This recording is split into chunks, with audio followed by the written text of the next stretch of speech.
Quiero comenzar enfatizando que cuando encuentra una supuesta contradicción en la Biblia, descubrirá que las contradicciones están solo en su mente. Tal vez tomó un texto fuera de contexto, tal vez no estudió toda la información cuidadosamente. Recuerde que un texto estudiado fuera del contexto se vuelve un pretexto. Hoy vamos a ver algunos versículos que para algunas personas parecen indicar que podríamos perder nuestra salvación eterna. Por ejemplo, busque 2 de Pedro. Quiero darle la clásica ilustración que alguien puede presentarle si usted cree en la eterna seguridad del creyente. 2 de Pedro capítulo 2, empezando en el versículo 20. Ciertamente, si habiéndose ellos escapado de las contaminaciones del mundo por el conocimiento del Señor y Salvador Jesucristo, enredándose otra vez en ellas son vencidos, su postrer estado viene a ser peor que el primero. Porque mejor les hubiera sido no haber conocido el camino de la justicia, que después de haberlo conocido, volverse atrás del santo mandamiento que les fue dado. Pues le ha acontecido lo del verdadero proverbio: el perro vuelve a su vómito y la puerca lavada a revolcarse en el cieno. El versículo 20 dice: ciertamente si habiéndose ellos escapado de las contaminaciones del mundo por el conocimiento del Señor y Salvador Jesucristo. O sea, aquí está una persona que ha estado viviendo en pecado y de pronto se libera. Escucha acerca de Jesús y dice: esa es la manera de vivir. Empieza una nueva página en su vida, pero, como lo vamos a ver, nunca recibe una nueva vida. Han escapado de la contaminación del mundo, pero no dicen que son salvos, no dicen que están rumbo al cielo. Han escapado de la contaminación del mundo por el conocimiento de nuestro Señor y Salvador Jesucristo. En otras palabras, han escuchado el Evangelio, saben acerca del Señor Jesucristo, pero se han vuelto a enredar en las cosas del mundo. Detengámonos un instante en la palabra enredar. Literalmente significa tejer algo siguiendo un patrón. Y lo que sucede es esto: esta gente se está enredando, se está metiendo más y más profundamente en la esclavitud al seguir a ciertos falsos maestros. Y de lo que habla aquí el apóstol Pedro está relacionado con estos falsos maestros. Ellos en realidad nunca han aprendido lo que es ser salvo, ser nacido de nuevo. Y se enredan ellos mismos. Enredan sus corazones y mentes en ciertas filosofías, ciertas medias verdades, sin conocer nunca el Evangelio de la gracia. Y cuando así lo hacen, están peor de lo que estuvieron antes de escuchar algo acerca de Jesús. Vea lo que dice el verso 21. Porque mejor les hubiera sido no haber conocido el camino de la justicia, que después de haberlo conocido, volver atrás del santo mandamiento que les fue dado. Aquí hay un principio, escúchelo. Aquellos que viven por la verdad tienen más y más libertad. Los que no viven por la verdad, los que viven por la mentira, experimentan más y más esclavitud. El reformar sin transformar conduce a una gran degradación y finalmente a la condenación. Es mucho mejor para usted no saber el camino de la verdad que reformar su vida sin haber conocido al Señor Jesucristo. Y el ejemplo clásico es el de Judas. Jesús dijo, refiriéndose a Judas, que mejor le hubiera sido no haber nacido. Judas escuchó la verdad. Judas reformó su vida. Judas fue discípulo del Señor Jesús. Judas escapó de la contaminación del mundo por un rato. Pero su postrer estado vino a ser peor que el primero. No sin razón Jesús dijo que a Judas le hubiera sido mejor no haber nacido. Alguien podrá decirme, bueno, pastor, si yo creo lo que está predicando, si creo en la eterna seguridad, entonces yo puedo ser salvo y seguir pecando todo lo que quiera, porque ya no tengo que preocuparme. Ya tengo mi pasaporte al cielo, y como nunca puedo perder mi salvación, entonces me voy a divertir a lo grande.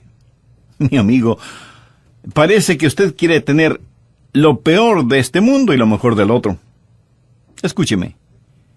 Yo puedo pecar todo lo que quiera. ¿Sabía eso?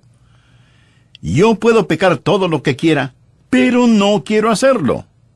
No quiero pecar. Nada me haría más feliz que el saber que no pecaré nunca más. Si hubiera algún tipo de documento que diga que será imposible para mí el pecar, lo firmaría sin pensarlo 2 veces. Yo no quiero pecar. Y si usted cree que la seguridad eterna es una licencia para seguir pecando, ¿sabe cuál es su problema? Usted probablemente necesita ser salvo. Necesita que lo que usted quiere hacer sea modificado. Es más, usted necesita un querer hacer completamente nuevo. Usted necesita nacer de nuevo. Esta gente a la cual Pedro está hablando estaba reformada, pero nunca había sido regenerada. Y el apóstol da 2 ejemplos clásicos en caso de que alguien piense que él está hablando de alguien que fue salvo y que perdió su salvación. Y los ejemplos que él da son absolutamente claros. El ejemplo número 1 es el del perro, y el segundo ejemplo es el de la puerca. Ahora quiero que entienda lo siguiente en forma absoluta. Dios nunca llama a ninguno de sus hijos perros o puercos. ¿Lo entiende? Ovejas sí, pero nunca perros o puercos. El ejemplo es el del perro que vomita y vuelve a comer lo vomitado. Y si usted dice, pastor, eso es repugnante, permítame informarle que Pedro quería que fuera repugnante. Por eso utilizó esa ilustración. Es una ilustración que la dio Pedro, no yo. Creo que soy un poco más cauto como para dar una ilustración de ese tipo. Ahora, el perro pudo haberse sentido mejor después de comer su propio vómito, pero seguía siendo un perro. No había experimentado ningún cambio. Ese perro hizo lo que todos los perros hacen, volver a su propio vómito.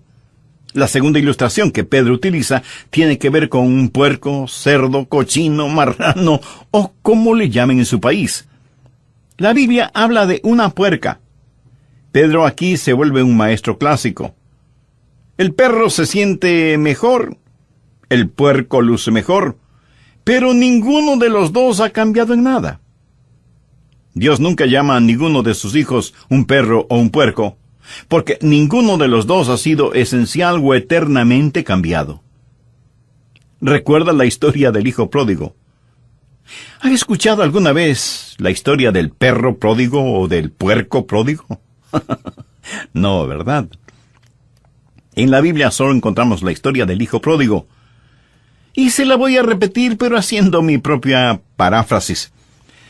Cuando el hijo pródigo se encontró en el chiquero con los puercos, se dijo, «Estoy cansado de estar en este chiquero. No fui hecho para vivir entre puercos. Me levantaré e iré a mi padre». Y uno de los puercos le preguntó, «¿Y qué tiene tu padre?» «Oh, mi padre tiene una casa hermosa y tenemos siervos. Mi madre hace ricas comidas y yo tengo mi propio dormitorio y mi baño. Así que me levantaré e iré a casa de mi padre». Y el puerco dijo, «Eso suena muy interesante. ¿Te importa si voy contigo?» El joven le dijo que no le importaba y así el hijo pródigo y el puerco pródigo empezaron su viaje. Y el padre vio a su hijo regresando a casa y le dijo, «Bienvenido a casa, hijo. Cúbrete con este manto, usa este anillo, ponte estas sandalias y vamos a matar el becerro gordo para celebrar tu regreso». «Papá, un amigo vino conmigo. Es un puerco y quiere vivir en nuestra casa». «Hijo, no hay ningún problema, tráelo». Pero la mamá del hijo pródigo dijo, «Un momentito. Tu amigo no puede entrar en la casa así, tiene que bañarse». Y el puerco preguntó, «¿Y qué es eso?» «Pues que tienes que bañarte y sacarte toda esa suciedad». Y lo bañaron y le sacaron toda la suciedad de encima. Luego le dijeron que tenía que aprender algunos modales, que para comer tenía que ponerse una servilleta bajo la quijada y que tenía que aprender a sentarse junto a la mesa y usar la cuchara, el cuchillo y el tenedor.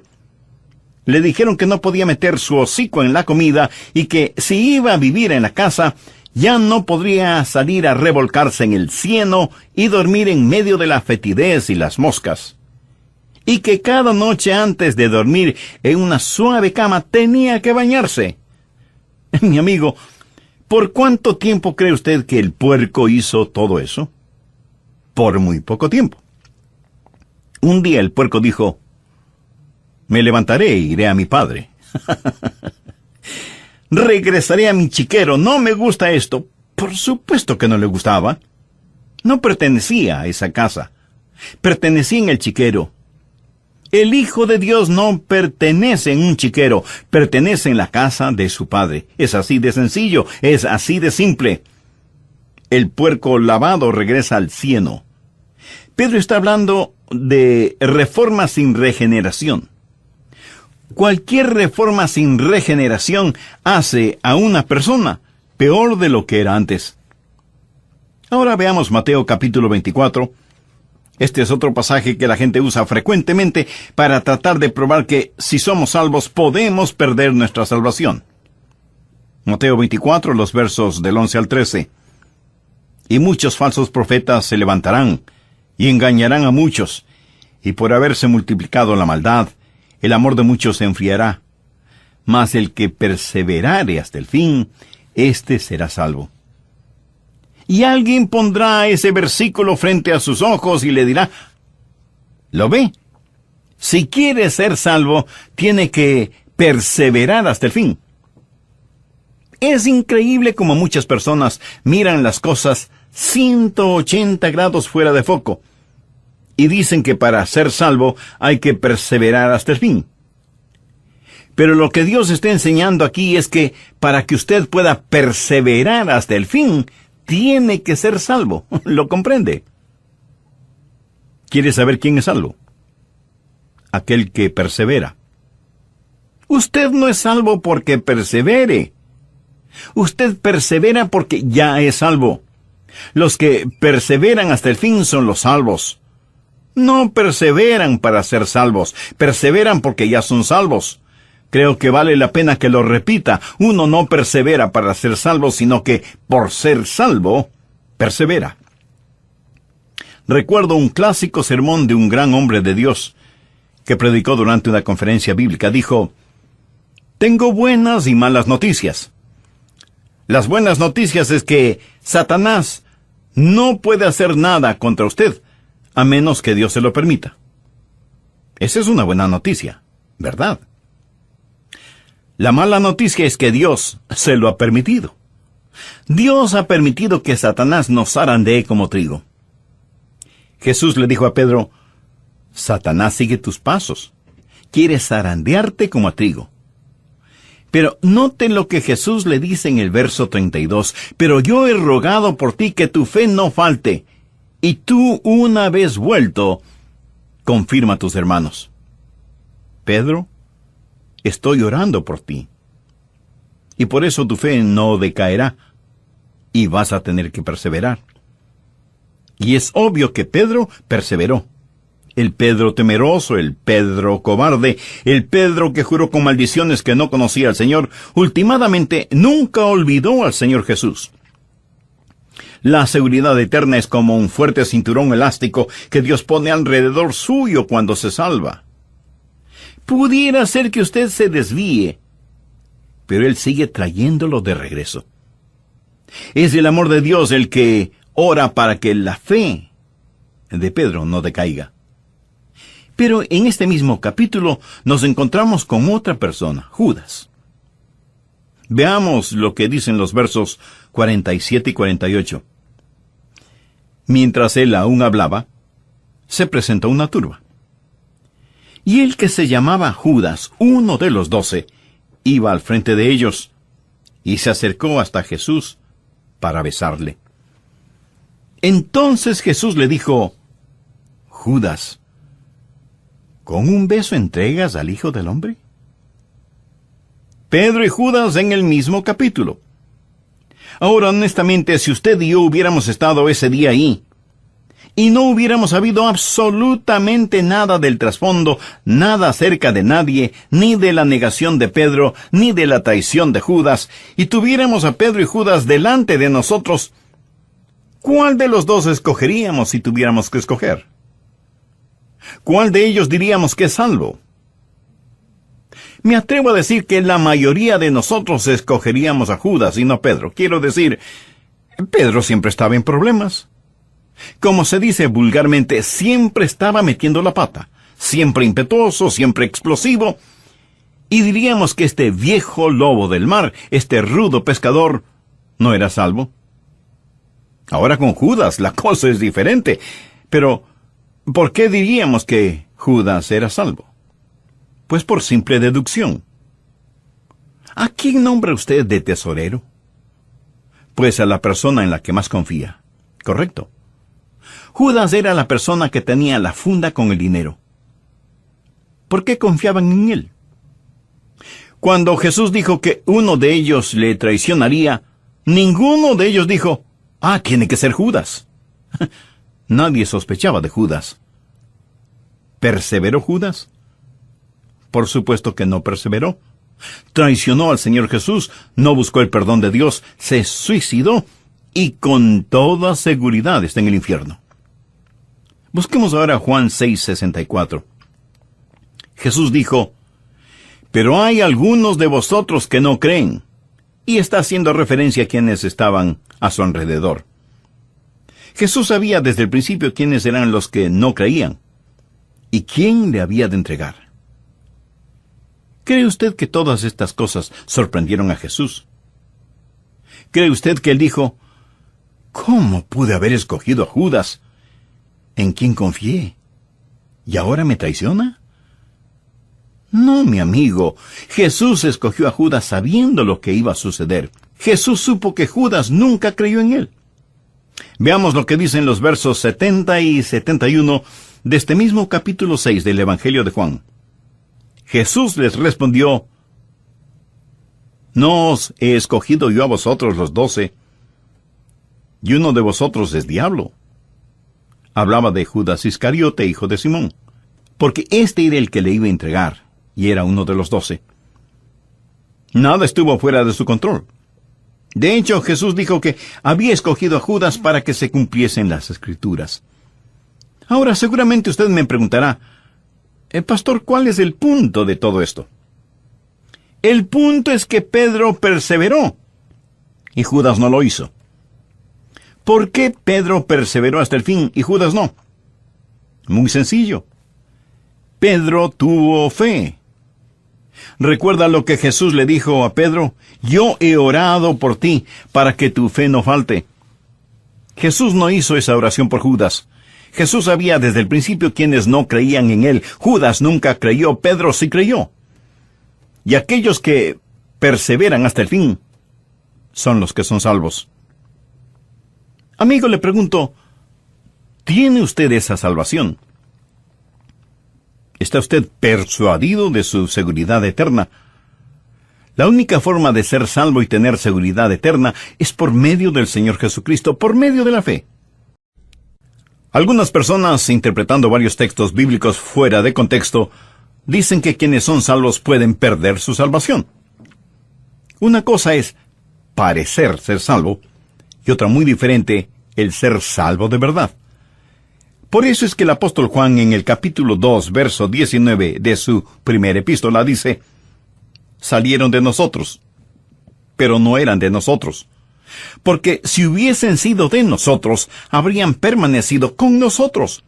Pero salieron para que se manifestase que no todos son de nosotros. Por lo tanto, aquellos que se van, no pierden su salvación. Los que no perseveran no pierden su salvación porque nunca la tuvieron. Bien, veamos otro pasaje que la gente usa para decir que los que son salvos pueden perder su salvación.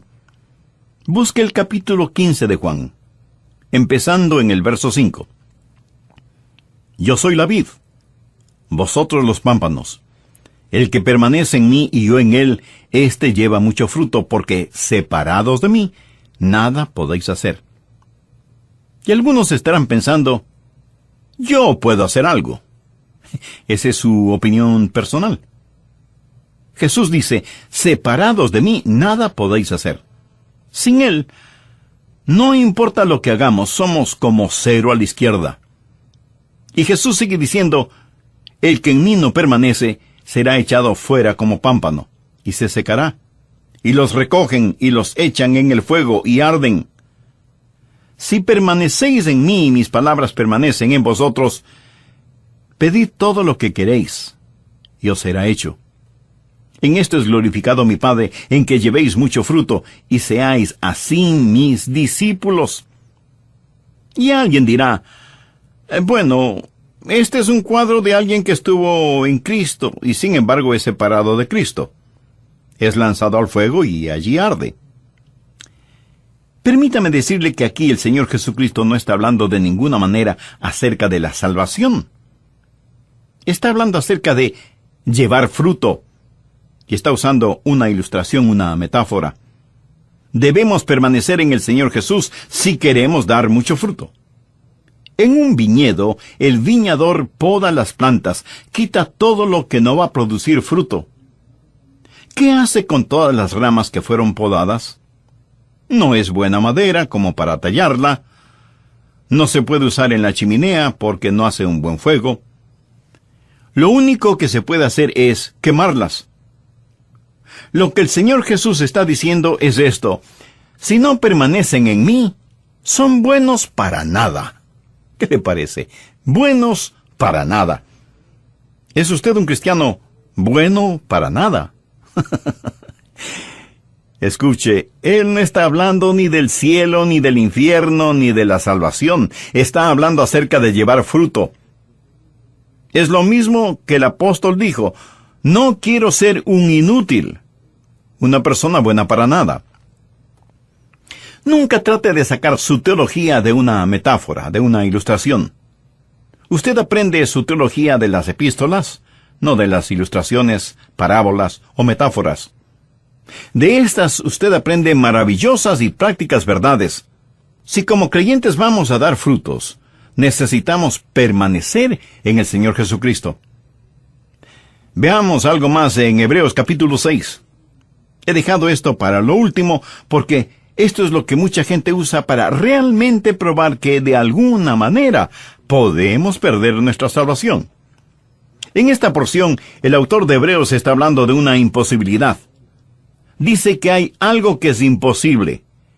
Hebreos 6, desde el verso 4. Porque es imposible que los que una vez fueron iluminados y gustaron del don celestial, y fueron hechos partícipes del Espíritu Santo, y asimismo gustaron de la buena palabra de Dios y los poderes del siglo venidero, y recayeron, sean otra vez renovados para arrepentimiento, crucificando de nuevo para sí mismos al Hijo de Dios y exponiéndole al vituperio. Y de inmediato da una ilustración. Porque la tierra que bebe la lluvia que muchas veces cae sobre ella, y produce hierba provechosa a aquellos por los cuales es labrada, recibe bendición de Dios. Pero la que produce espinos y abrojos es reprobada, está próxima a ser maldecida, y su fin es el ser quemada. Pero en cuanto a vosotros, oh amados, estamos persuadidos de cosas mejores que pertenecen a la salvación, aunque hablamos así. Volvamos al versículo 4. Algo es imposible. Dice que es imposible para cierta clase de personas, si es que hacen algo incorrecto, el ser renovadas para arrepentimiento. Ahora quiero decirle que si usted usa esta porción de Hebreos para probar que una persona puede perder su salvación, para usted puede que pruebe demasiado. Pero en realidad, ¿qué prueba? Prueba que usted una vez fue salvo y perdió su salvación. Si esa es la forma en que usa ese versículo. Pero también prueba que usted nunca podrá volver a ser salvo. Si cayeron, es imposible que sean renovados para arrepentimiento. Así que si usted no cree en que una vez salvo, siempre salvo, tiene que creer que 2 veces perdido, para siempre perdido. entiende de lo que estamos estudiando. Si usted utiliza este versículo de esa manera, tratando de probar que una persona salvada puede perder su salvación, si eso es lo que trata de probar, entonces siga adelante y sea honesto. Y dígales que una vez que pierden su salvación, nunca jamás podrán volver a ser salvos. Porque es imposible el ser renovados para arrepentimiento. Entonces, ¿de qué está hablando aquí?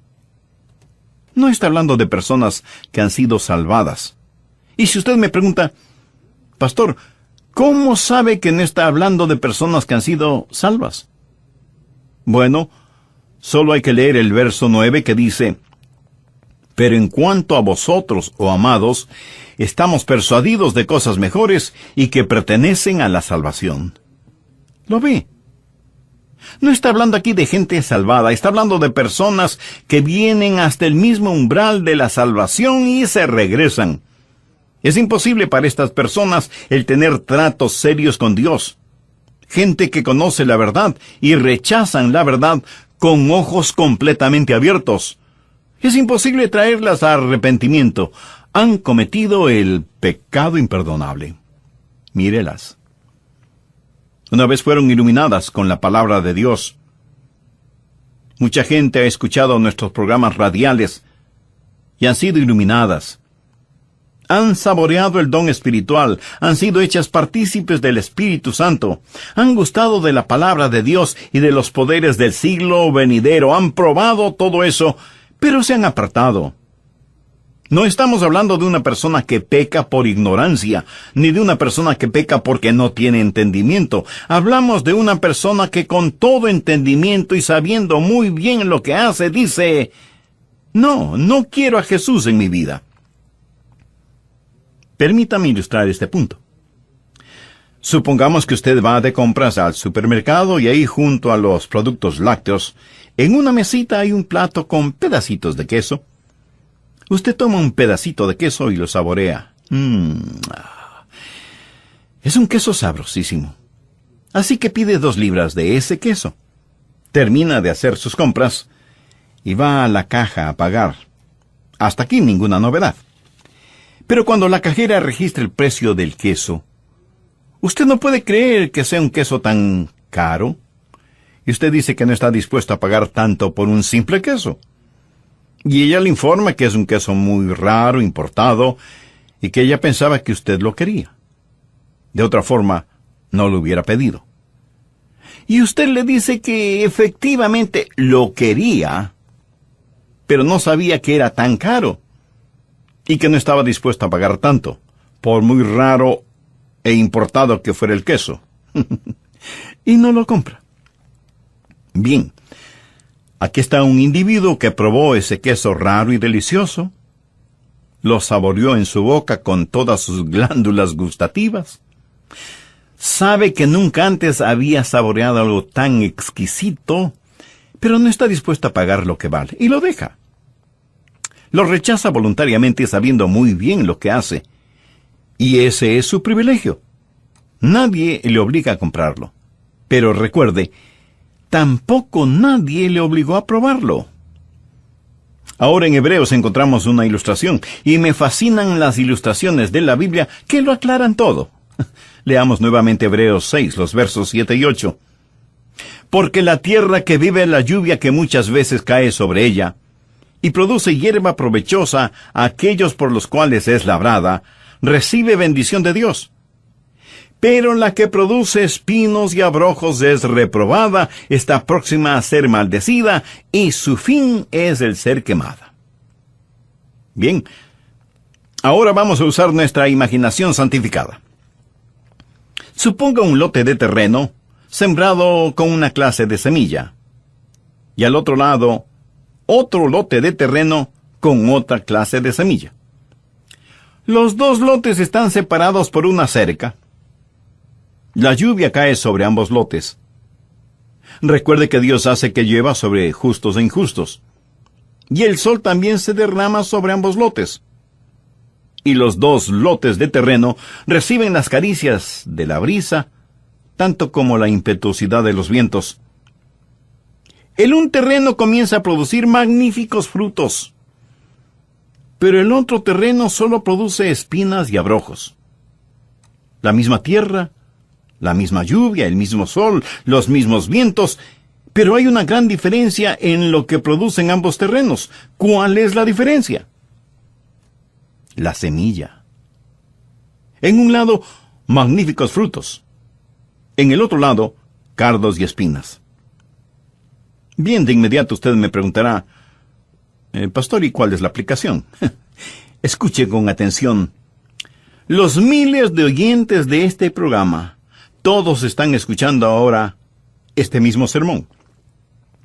Lo oyen y, por así decirlo, pueden saborear la buena palabra de Dios. El Santo Espíritu de Dios trabaja en ambos lados. Y algunos de los que escuchan dirán, sí, a Jesús. Pero otros, en cambio, le dirán, no. Algunos producirán buenos frutos. Otros producirán espinos y abrojos. Esto no depende ni del sol, ni de la lluvia, ni de los vientos. No depende ni siquiera del terreno. Todo depende de la semilla que está en el corazón. El libro de Hebreos fue escrito para los judíos, y habla de los judíos que estaban abandonando sus viejos caminos para caminar en el nuevo camino. Estaban saliendo de la antigua dispensación, la legislación del Antiguo Testamento, hacia un nuevo camino. Pero muchos de estos judíos y muchos de los primeros discípulos que vinieron al nuevo camino tuvieron que darle la espalda a las cosas antiguas, y cuando así lo hicieron, fueron perseguidos y muchos de ellos fueron condenados a muerte. Y francamente, como el hombre que compró el queso, no quisieron pagar el precio. Así que le dieron la espalda al Señor Jesús. Lo habían probado, lo habían comido, lo conocían, sabían del Espíritu Santo, estuvieron en la sinagoga, habían escuchado la lectura de las Escrituras, habían escuchado el testimonio de los apóstoles, habían visto las vidas cambiadas. Todo lo habían visto. Pero el libro de Hebreos fue escrito para aquellos que tienen la tendencia de regresar a su antiguo judaísmo, a sus viejos caminos. Aquí están dos judíos. El uno es un genuino creyente, el otro no lo es, nunca ha sido salvo. Él tiene mucha influencia, pero nunca ha sido salvo. Y alguien con autoridad viene y les dice, veo que son seguidores de Jesús de Nazaret, ¿es cierto? Y ambos hombres contestan que sí. Y les dice, quiero que sepan que si persisten en seguir a Jesús, encontrarán la muerte. ¿Lo entienden? Y el verdadero creyente responde, estoy listo a morir. Si usted lee el capítulo 11 de Hebreos, sabrá que en verdad muchos creyentes fueron asesinados. Si tengo que morir violentamente, pues moriré. Pero jamás negaré a mi Señor Jesucristo. El otro hombre contestó, mire, esto es solo religión después de todo. No hay nada que me impide el volver a mis viejos caminos, que eran bastante buenos. Voy a volver a mi antigua vida, pero no me mate. ¿Cómo saber que este hombre hablaba en serio? Había una manera de comprobarlo. Llevarían a este hombre a un chiquero, en donde matarían un puerco, y la sangre del puerco se derramaría por el suelo, y le dirían al hombre, escupe sobre esa sangre, y di que la igualas a la sangre de Jesús de Nazaret. Pisa sobre ella, y di que eso es lo que piensas de la sangre de Jesús. Solo entonces podrás volver a tus viejos caminos.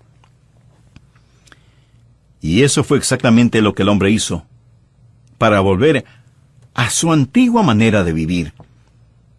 Él supo lo que estaba haciendo, pero estaba más interesado en salvar su propia vida. Había saboreado, sus ojos habían sido abiertos, había sido iluminado, pero no quiso pagar el precio. ¿Sabe lo que él hizo cuando hizo lo que hizo? Cometió el pecado imperdonable, por lo tanto es condenado y en camino al infierno. Es imposible renovarlo para arrepentimiento. Hebreos 6 dice, es imposible que quienes recayeron sean otra vez renovados para arrepentimiento, crucificando de nuevo para sí mismos al Hijo de Dios y exponiéndole al vituperio. Ellos hicieron esto, a pesar del Espíritu de gracia. Quiero hacer énfasis que no se está hablando de una persona salva que haga esto. Un verdadero creyente jamás lo hará. Yo no podría hacerlo. Espero que usted no pueda hacerlo. Aquí se habla de una persona no salva, una persona que nunca ha nacido de nuevo. Leamos el versículo 9. Pero en cuanto a vosotros, oh amados, estamos persuadidos de cosas mejores y que pertenecen a la salvación. El capítulo 6 de Hebreos, en mi opinión, no habla de una persona salva que se pierde. Si es eso lo que usted entiende, otra vez quiero decirle, sea honesto. Si usted no cree que una vez salvo, siempre salvo, de acuerdo a este versículo, entonces tiene que creer que 2 veces perdido, para siempre perdido. Porque es imposible para tales personas traerlas para una renovación de arrepentimiento. Y si alguien me pregunta, Pastor Rogers, si lo que dice es verdad, entonces, ¿qué del pecado en la vida de un hijo de Dios? Bien. Dios puede disciplinarlos, pero no para probar que están perdidos, sino para probar que son salvos. En el versículo 6 del capítulo 12 de Hebreos se nos dice, porque el Señor al que ama disciplina y azota a todo el que recibe por hijo. Cuando mi papá me disciplinaba, no era porque no me amaba, antes por el contrario, porque me amaba me disciplinaba. Hebreos 12:8 dice, pero si se os deja sin disciplina, de la cual todos han sido participantes, entonces sois bastardos y no hijos. Eso es lo que Dios dice. ¿Qué significa todo esto para usted? Bueno, si usted es un hijo o una hija de Dios, ¿sabe que es salvo o salva? Entonces regocíjese, descanse en el amor de Dios y con genuina gratitud sírvale todos los días de su vida por haberle dado tan maravillosa salvación. Y si usted que me escucha hoy todavía no es salvo, ¿por qué no hace esa importante decisión ahora mismo? Si tiene ese deseo en su corazón, repita conmigo esta oración. Querido Dios, soy religioso, pero en verdad no tengo la seguridad de ser salvo y quiero tenerla. Por eso te pido que perdones mis pecados y transformes mi vida. Señor Jesús, tú eres el bendito Hijo de Dios que diste tu vida para salvarme. Este mismo momento te reconozco como mi Salvador y mi Señor, y te invito a que mores en mi corazón y que tomes el total control de mi vida. Haz de mí un instrumento limpio en tus manos. Lo pido en tu precioso nombre.